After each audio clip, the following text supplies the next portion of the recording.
बोबडी पुणे चे एक आंबेडकरी चळवळीचे खूप मोठे कार्यकर्ते सत्यवान गायकवाड आहेत आणि आता म्हणजे ते आपले ग्रुप मेंबर पण आहेत सदस्य आणि खूप म्हणजे त्यांना चळवळीबद्दल एक सखोल अभ्यास आहे. तर त्यांना विचारूया, आजचा जो विषय आहे प्रजासत्ताक दिन, लोकशाही आणि राज्यघटना, याबद्दल त्यांचं काय मत आहे? सर्वप्रथम सर्व महामानवांना, महामातांना, ज्या ज्या लोकांनी योगदान दिलं आपल्याला आणि स्वतंत्रता भेटली, त्यानंतर भारतीय संविधान आलं, त्याच्यामध्ये ज्यांनी संघर्ष केला, आपल्या जीवनाची, आपल्या आयुष्याची राखरांगोळी करून आज आमच्या जीवनाचं सोनं करून आमच्या जीवनामध्ये असा सुंदर असा क्षण आणला, त्या सर्व महामानवांना, महामातांना, ज्यांचं दृश्य त्याच्यामध्ये योगदान आहे, त्या सर्वांना प्रथमतः आज मी विनम्र त्रिवार आणि कोटी पहिलं अभिवादन करतो.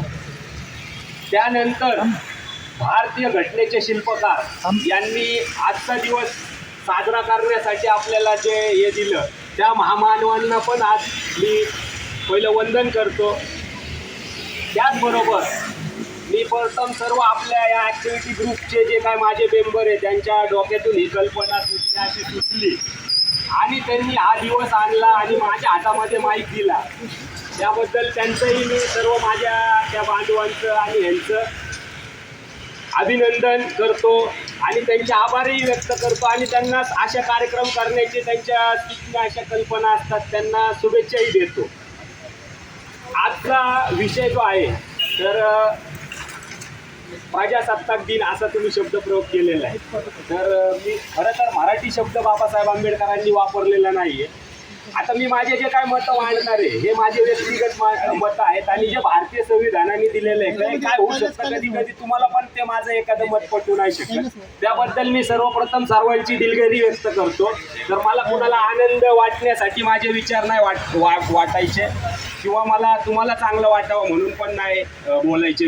विचार माझे विचार आहेत, ते माझे विचार कुणाला पटतील आणि कुणाला नाही पटतील. तर सर्वप्रथम जो प्रजासत्ताक दिन हा त्याचा अर्थ आहे तोच मला मान्य नाही आहे. कारण खरा जो रिपब्लिकन, मी याच्यावर खूप चिंतन केलं, मी खूप वेळा बघतो नाही का शब्दाचे खूप महत्त्व आहे. जसं आपण समता शब्द वापरतो पण त्याचं काही लोक काय करतात, समरसता शब्द करतात आणि एकच आहे म्हणतात, तर नसतं तसं. हे शब्द वेगवेगळे जाणीवपूर्वक आहे. तसंच मला रिपब्लिकन शब्दाचं ज्या वेळेस रिपब्लिकन डे शब्द बाबासाहेब आंबेडकरांनी वापरला आहे, रिपब्लिक भारत हा शब्द आहे, तर रिपब्लिकनचा अर्थ जेव्हा आपण जातो त्याच्या जवळचा एकदम फायनल अर्थ येतो गणतंत्र. गणतंत्र शब्द हा त्याच्या जवळ जातो. गणतंत्र, लोकशाही आणि संविधान हे तिन्ही एकमेकांमध्ये गेलेले. जर मला मी पहिला गणतंत्र दिवस असा प्रयोग करत, गणतंत्र दिवस का आला तर डॉक्टर बाबासाहेब आंबेडकरांनी म्हणलेलं आहे की ही लोकशाही या देशासाठी काही नवीन नाही आहे. ही लोकशाही जी काही घेतलेली आहे ती तथागत बुद्धांकडून घेतलेली आहे, त्यांच्या गणराज्य पद्धतीतून घेतलेली आहे आणि त्याच गणतंत्र म्हणून आपला तो गण शब्द आलेला आहे. गणाचे हिशोबाने तो शब्द आलेला आहे. आणि गणतंत्र, लोकशाही आणि बाबासाहेब पुढे हे पण सांगितलंय, समता, स्वातंत्र्य, बंधुता, न्याय. समता, स्वातंत्र्य, बंधुता हे शब्द मी फ्रेंच राज्यक्रांतीकडून घेतले नाही, तर हे मी माझे गुरु, या देशाचे मूळ, या देशाच्या भूमीचे सर्वोत्तम भूमिपुत्र तथागत गौतम बुद्ध यांच्या विचारधारेतून मी घेतलेले. तर या मित्रांनो, तुम्ही जो विषय दिलेला आहे लोकतंत्र दिवस, लोकशाही आणि संविधान, या तीन गोष्टी एकमेकांशी अशा जुळलेल्या आहेत. लोकशाही कशावर आधारित आहे तर भारतीय संविधानावर लोकशाही आधारित आहे. आणि दिन काय आहे तर आजचा दिवस आहे. आजचा दिवस म्हणजे काय, आजचा दिवस हा भारताचा स्वातंत्र्य. आता मी बघतोय लोकांना भारताचं स्वातंत्र्य आणि संविधान दिवस आणि जो आज रिपब्लिकन डे यातला फरकच कळत नाही.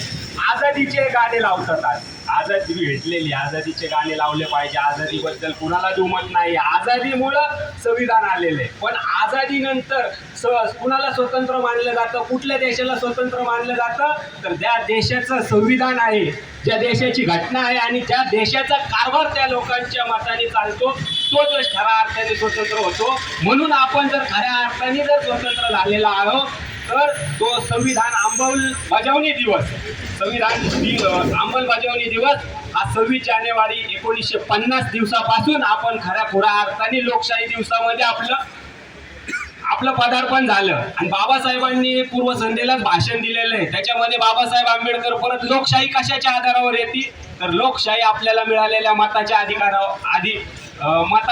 अधिकारावर लोकशाही येते. लोकशाही का आहे, तर आपल्याला मिळालेला सर्वात क्रांतिकारक मताचा अधिकार आहे.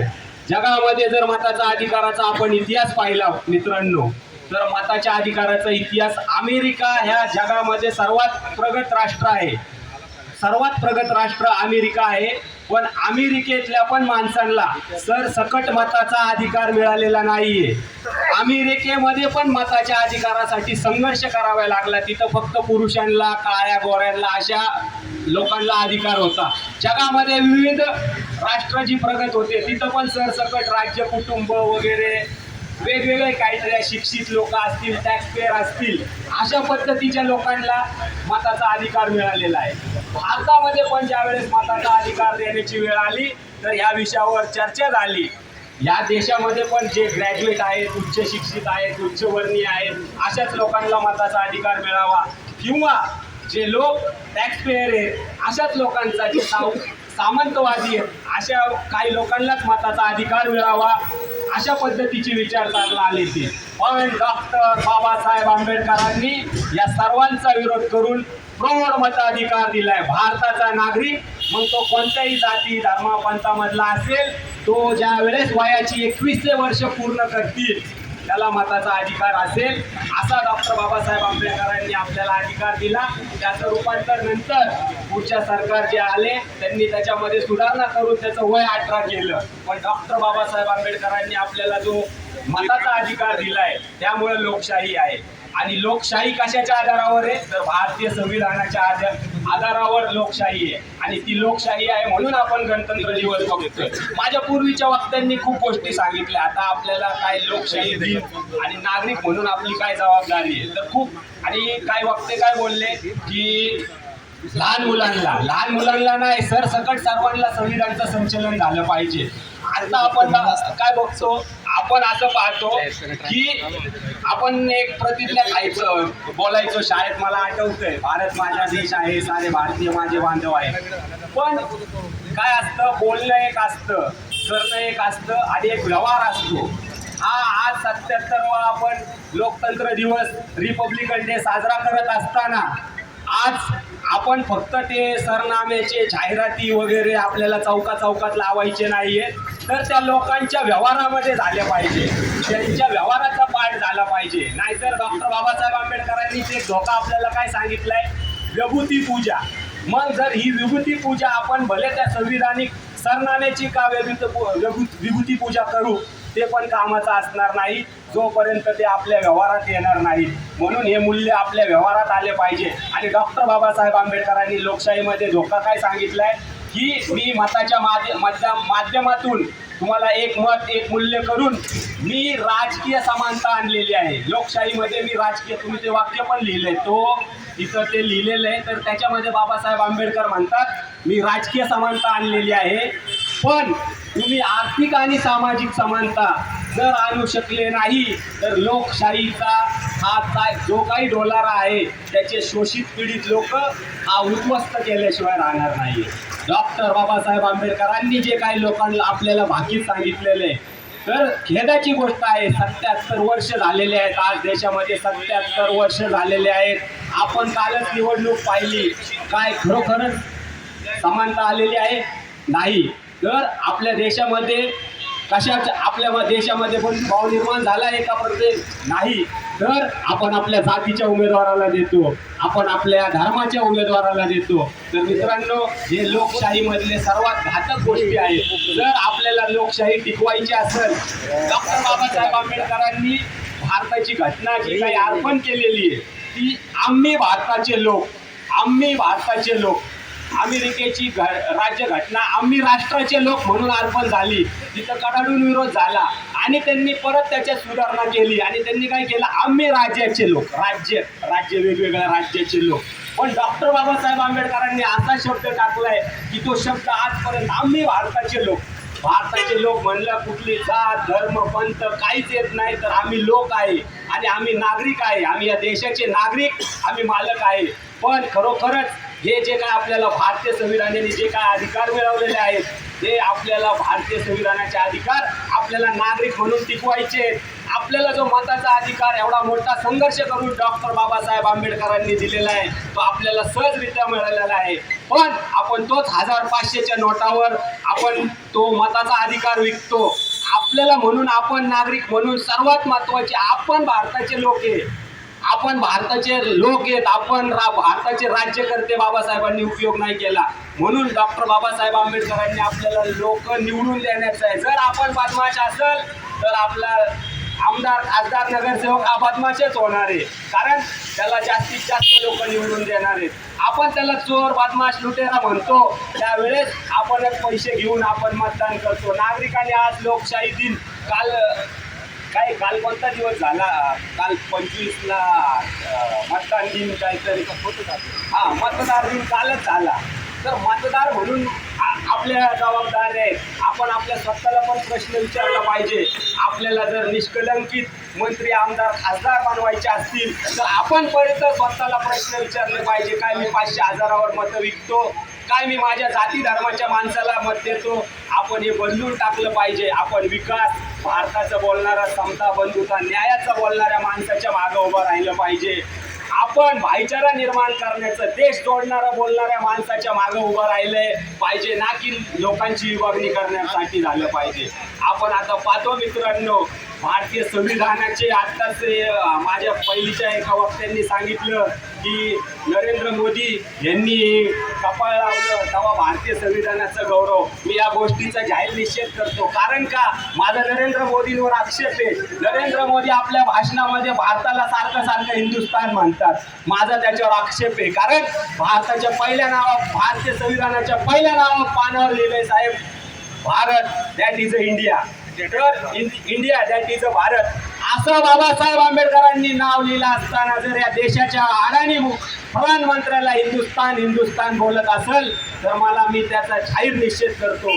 कारण देशाचं नाव हिंदुस्थान म्हणणं हे पण गैर संविधानिक आहे. आणि आज आम्ही संविधान दिवस दिन बनवत असताना आम्ही हे बोलणारच आणि कडाडून बोलणार. यासाठी आम्हाला कुठलाही मोबदला, काही आम्हाला भोगावं लागलं तरी आम्ही भोगायला तयार आहे. कारण भारतीय लोकशाही जर बळकट करायची असेल तर जागृत नागरिक जोपर्यंत आपला हक्क अधिकार जाणणार नाहीत, जे भारतीय संविधानाने आपल्याला दिलेले आहेत, तर हे शासनकर्ते आपल्याला चिरडून लावणार आहेत. तर मित्रांनो, लोकशाहीमध्ये भारतीय संविधान दिन गणतंत्र दिवसामध्ये लोक आपण महत्त्वाचे आहे. आपल्याला फक्त मताचा अधिकारच मिळालेला नाही, तर आपल्याला निवडणुकीला उभं राहण्याचा अधिकार पण मिळालेला आहे. डॉक्टर बाबासाहेब आंबेडकरांनी आपल्याला मताला कुणालाही जो वयाची अटी पूर्ण करेल, जसं लोकसभेसाठी 25 वय असेल, राष्ट्रपतीसाठी 35 वय असेल, जे काय वयाच्या कायद्या करतो त्याला मताला उभं राहण्याचा, आमदार बनण्याचा, खासदार बनण्याचा असा अधिकार मिळालेला आहे. आणि आज खरोखर भारतीय संविधान दिन हा भारतीय संविधान सर्व माणसाच्या आयुष्यामध्ये, काल परवा माझा मित्र, एक मुस्लिम मित्र आहे, आम्ही त्यांच्याशी चर्चा करत होतो. आमची एक चर्चा झाली की भारतीय संविधान किती महत्त्वाचं आहे. तर कसं महत्त्वाचं आहे, तर मी त्या मुस्लिम मित्र आणि माझा खूप जवळचे आमचे मित्र आहे त्यांच्या बोलणं झालं. मी बोललो, तुम्हाला माहिती आहे का 14 ऑगस्टला पाकिस्तान स्वतंत्र झाला आणि भारत 15 ऑगस्टला झाला. आणि भारत च्या एक दिवस अगोदर पाकिस्तान झाला आणि पाकिस्तान इस्लामिक रिपब्लिकन राष्ट्र, ते धर्मावर आधारित आहे. आणि भारत सेक्युलर राष्ट्र म्हणून आहे, निधर्मी राष्ट्र आहे. त्या सेक्युलरचे पण सर्व धर्मसमभावना आहे अर्थ. सेक्युलरचा पण अर्थ गलत चुकीचा करतात. सेक्युलर म्हणजे धर्मनिरपेक्ष. धर्मनिरपेक्ष म्हणजे धर्म सोडून कसा? धर्म माझ्या घरी, धर्म राष्ट्राचा नसेल. मला जी मान्यता आहे, मला जे काय करायचं आहे ते मी माझ्या घरी करत, माझ्या उपासना स्थळी करत, मला हा राईट्स आहे. पण ज्यावेळेला मी ह्याच्यामध्ये येईल तर मी भारतीय. तर मित्राचं माझं एका गोष्टीवर बोलणं चाललं होतं की दोन देश एक सोबत आझाद झाले आणि दोन्ही देशामध्ये एक देश एकाच धर्माच्या लोकांना कधी कधी वाटतं की धर्माच्या नावावर किंवा एका ह्याच्यावर राष्ट्र सुरक्षित असतं आणि ते चिरकाळ टिकू शकतं. तर मग मी त्याला प्रश्न विचारला, बघ आपल्या बाजूचं राष्ट्र आहे, आपण लांबचं उदाहरण नाही, आमची चर्चा चालली होती या संविधान दिनाच्या चर्चेत की पाकिस्तानची किती वेळा तिथं हे झाले, सरकार किती वेळा झाले, तिथं किती वेळा हल्ले झाले, तिथं एक मस्जिदून दुसऱ्या मस्जिदवर हल्ला झाला. म्हणजे ह्या गोष्टी आपण जे म्हणतो लोकांना वाटतं एका धर्माचं शासन कसं असतं. डॉक्टर बाबासाहेब आंबेडकरांनी जे भारतीय संविधान दिले ते किती क्रांतिकारी आहे. आपण एका कुटुंबामधले लोक एकत्रित राहू नाही शकत.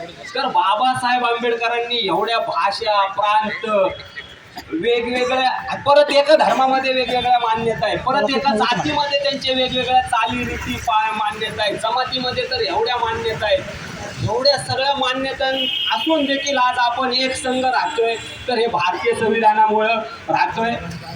भारतीय संविधान हा आपला राष्ट्रीय ग्रंथ आहे आणि राष्ट्रीय जे सण आहेत, आता मी बघितलं माझ्या इथं मंडळाचं एक राष्ट्रध्वज त्यांचं एक कार्यक्रम होता. आता जसं आता हे पण एक अजून एक मुद्दा आहे, 15 ऑगस्टच्या दिवशी ध्वजारोहण होत असतं आणि 26 जानेवारीला ध्वज फडकवला जातो. या दोन गोष्टी आहे. 15 ऑगस्टला प्रधानमंत्री करतो आणि 26 जानेवारीला राष्ट्रपती करतो. तर आमच्या इथं एक ध्वज फडकवण्याचा प्रोग्राम आज होता. तर मी पाहिलं तिथं मंडळं असतात जे ध्वज हे कार्यक्रम करतात. 26 जानेवारी 15 ऑगस्ट मंडळं असतात. तर मंडळ काही उत्सव पण करतात.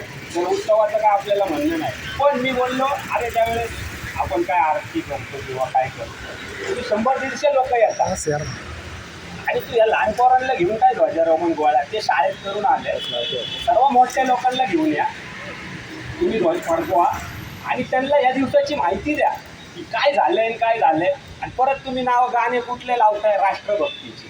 राष्ट्रभक्ती आहे महत्वाची आहे. पण 26 जानेवारीला माझ्या भावांनो संविधानाचा दिन आहे. त्या संविधानाबद्दल बोला, संविधान कसं आलं बोला, संविधानामुळे तुम्हाला आता ते आरती पण करायचा अधिकार तुम्हाला भारतीय संविधान देतं. म्हणजे हे ज्या काही गोष्टी भेटतात तर त्यामुळं आपण आपल्या जोपर्यंत भारताचा नागरिक भारतीय संविधानाचं संचलन आपल्या व्यवहारात आणणार नाही, त्या आरती खरं त्या राष्ट्राचं कल्याण होणार नाही आणि राष्ट्र एक होणार नाही. कारण इथं प्रत्येक जात एक राष्ट्र आहे. डॉक्टर बाबासाहेब आंबेडकरांनी सांगितलंय इथं प्रत्येक एक जात राष्ट्र आहे, जात एक राष्ट्र आहे. त्या भावना काढायसाठीच म्हणून तर डॉक्टर बाबासाहेब आंबेडकरांनी शब्द टाकलाय आम्ही भारताचे लोक. तर हे खूप क्रांतिकारक शब्द आहे आणि म्हणून मी जास्त न बोलता जर आज आपण बोलत गेलो भारतीय संविधानावर एवढं काय बोलायला आहे. तर कारण संविधान बनण्यासाठी किती वेळ लागलेला आहे आपल्याला माहिती आहे. 2 वर्ष 11 महिने 18 दिवस भारतीय संविधान बनण्यासाठी वेळ लागलेला आहे. त्यानंतर आणि लोकांना जण बोलतात भारतीय संविधान बाबासाहेब आंबेडकरांनी लिहिलं, त्याच्यामध्ये एक करेक्शन आहे, स्वल्पविराम. बाबासाहेब आंबेडकरांनी भारतीय संविधान लिहिलंच नाही, तर ते प्रत्येक लोकांना पटवून दिलं आणि ते साध्या सुध्या लोकांना पटवून नाही दिलं. तर त्यावेळेचं मंत्रिमंडळ असं अडाणी नव्हतं, सर्वजण बॅरिस्टर होते, सगळे लोक ते भले त्या विचारधारेशी कट्टर होते, विरोधी विचारधारेतले होते, पण ते अभ्यासू होते. आता सारखे ते गांजा वाढणारे आणि काहीतरी टाळ फुटणारे नव्हते. त्यावेळेसचे त्या लोकांना डॉक्टर बाबासाहेब आंबेडकरांनी भारतीय संविधानाचं कलम ना कलम पटवून दिलं. त्यामुळं हा विषय खूप मोठा आहे. कलम ना कलम पटवून दिलं, त्या कलमावर दिवसेंदिवसात चर्चा होऊन ते कलम भारतीय संविधानामध्ये स्वीकारले गेले आणि एवढं करून देखील बाबासाहेब आंबेडकरांनी भारतीय संविधानामध्ये सुधारण्याची तरतूद ठेवली. भारतीय संविधान सुधारणा करण्याची तरतूद ठेवली. असं एकमेव भारताचं जगामध्ये संविधान आहे. जगामध्ये जे काही लोकशाही राष्ट्र आहेत, मला एकदा एक पेच प्रसंग, भारतीय संविधान एवढं महत्त्वाचं आहे, एक पेच प्रसंग जगामध्ये झालता. तर त्यांच्या असेंब्ली जे असते हाऊस, त्यांचं समान मतदान झालं. समान मोठं त्या राष्ट्राचं मला नाव नाही माहिती आता. समान मतदान झालं त्यांचं आणि पेच प्रसंग तयार झाला. त्यांना कळनाच की आता समान झालं, करायचं काय. तर त्यांनी वेगवेगळ्या लोकशाही देशांचा अभ्यास केला, भारतीय संविधानाचा अभ्यास केला. त्यात उत्तर भेटलं की ज्या वेळेस असं होईल तर अध्यक्ष हा निर्णायक मत देईल, त्या हाऊसचा अध्यक्ष जो असेल. आणि मग त्यांनी त्यांच्या घटनेमध्ये सुधारणा केली. म्हणजे डॉक्टर बाबासाहेब आंबेडकरांनी जे संविधान दिले ते जगाला मार्गदर्शन करणारं संविधान आहे. जगामध्ये जेवढे मानवतावादी राष्ट्र आहेत ते बाबासाहेब आंबेडकरांच्या संविधानामुळं भारताचा गौरव करतात. तर असं हे संविधान आहे. तर हे संविधानाचं नुसतं गौरव करत बसण्यापेक्षा त्याचे काय बोलतात, एखादा पुतळा, एखादी त्याची हे काय उद्देशिका कमी लागली चालेल, पण असं लोकशिक्षण करणं गरजेचं आहे. लावून चौकामध्ये लोकशिक्षण. आणि लोकशिक्षण हे फक्त आजच्या दिवस नाही, याचं निमित्त साधून असं एक सप्ताह ठेवणं, आठवडा ठेवणं, किंवा त्या अर्थी खरोखरी ज्यावेळेस ते होईल त्यावेळेस लोकांना असं वाटेल की अरे हे भारतीय संविधान हे काय फक्त डॉक्टर बाबासाहेब आंबेडकरांच्या जाती धर्माच्या लोकांसाठी नाही आहे, तर ते तमाम भारतीय बांधवांसाठी आहे. आणि त्या संविधाना आपला रक्षण धर्माच्या ग्रंथांनी नाही होणार, कुठल्या आपल्या धार्मिक मान्यतेने नाही होणार, मंदिरांनी नाही होणार. ते आपल्या मान्यता उपासना आपल्याला करण्याची आवश्यकता आहे. पण डॉक्टर बाबासाहेब आंबेडकरांचं संविधान, जे की मानवतावादी संविधान आहे, ते टिकणं खूप गरजेचं आहे. आणि ते टिकल्यावरच माझ्या मुलाबाळाचं कल्याण होणार आहे. मला समता, स्वातंत्र्य, बंधुता, न्यायाचे जे काय अधिकार मिळालेले आहेत, मला शिक्षणाचे अधिकार मिळालेले आहेत. एवढंच काय, मी कुठला व्यवसाय करू शकतो याचा पण अधिकार मला भेटलेला आहे. तो भारतीय संविधानाने मिळालेला आहे. नाहीतर धर्माच्या नुसार तुम्हाला जर सुतार असला तर फक्त ते सुताराचंच काम करायचं, सामार असला तर फक्त चपले विकायचं. पण आता ब्राह्मण देखील चप्पल विकण्याचं काम जे करतोय डॉक्टर बाबासाहेब आंबेडकरांमुळं, आणि चितळे पण दूध विकण्याचं काम जे करतोय साहेब, ते डॉक्टर बाबासाहेब आंबेडकरांच्या संविधानामुळे करतोय. म्हणून डॉक्टर बाबासाहेब आंबेडकरांचं संविधान टिकवणं फक्त डॉक्टर बाबासाहेबांच्या जातीतल्या लोकांचं काम नसून, जे स्वतःला भारतीय समजतात, जे स्वतःला भारताचे राष्ट्रभक्त समजतात, त्या सर्वांचं भारतीय संविधान टिकवण्याचं काम आहे. कारण डॉक्टर बाबासाहेब आंबेडकरांसारखा राष्ट्रभक्त या जगामध्ये, देशामध्ये आणि या पृथ्वी तलावर कोण नसेल. अमेरिकेसारख्यांनी पण मानलेलं आहे की या 100 ज्या काही विद्वानांमध्ये डॉक्टर बाबासाहेब आंबेडकर एक आहेत. एवढंच काय, तर जिथं ईश्वर प्रमुखांच्या यादीमध्ये पण डॉक्टर बाबासाहेब आंबेडकर आहेत. आणि त्या डॉक्टर बाबासाहेब आंबेडकरांनी आपल्याला संविधान दिलेलं आहे. आणि लाखो हजारो पुस्तकं वाचून बाबासाहेब आंबेडकरांनी आपल्याला संविधान दिलेलं आहे. म्हणून आपल्या सर्वांची जबाबदारी ते संविधान टिकवण्याची आहे. आणि त्या संविधानानेच आपल्या मुलांचं, कुटुंबियांचं आणि तमाम भारतीयांचं कल्याण होणार आहे. कारण डॉक्टर बाबासाहेब आंबेडकर काय म्हणतात, मी प्रथम भारतीय आहे, अंतिम भारतीय. आपल्याला अशी भावना नाही करायची मी महाराष्ट्रीयन, मी बुद्धिस्ट आणि मी पहिला पण भारतीय आणि मी भारतीय. हीच राष्ट्रभावना आपल्या सर्वांना बंधुभाव, भाईचारा निर्माण करेल आणि त्यातच देशाचं कल्याण होईल. एवढं बोलतो. आणि माझे काही बोलण्याने आयोजकांना काही भावना वगैरे दुखवल्या असेल तर त्यांची मित्र म्हणून दिलगिरी व्यक्त करतो. पण विचार म्हणून मी माझे विचार भारतीय संविधानी मला मांडण्याची जी काय हे दिलेली आहे ते मी प्रामाणिकपणे माझ्या अभ्यासाने मला जे काय कळतं त्यापणे मांडण्याची प्रयत्न केला. तुम्ही पण ते माझं भाषण, अभिव्यक्ती स्वातंत्र्य म्हणून स्वीकारावं. आणि या सर्व बोलण्याची जी काही जबाबदारी असेल ह्याच्यात आयोजकाची काय नाही आहे. त्याचे चांगले आणि वाईट परिणाम याचा मी जबाबदार आहे. एवढे बोलतो, थांबतो. आणि सर्व भारतीयांना, तमाम भारतीयांना मी पुन्हा एकदा रिपब्लिकन दिवस, लोकसत्ता दिवस आणि गणतंत्र दिवसच्या हार्दिक शुभेच्छा देतो.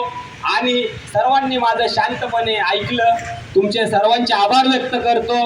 थांबतो. जय भीम, जय भारत, जय संविधान.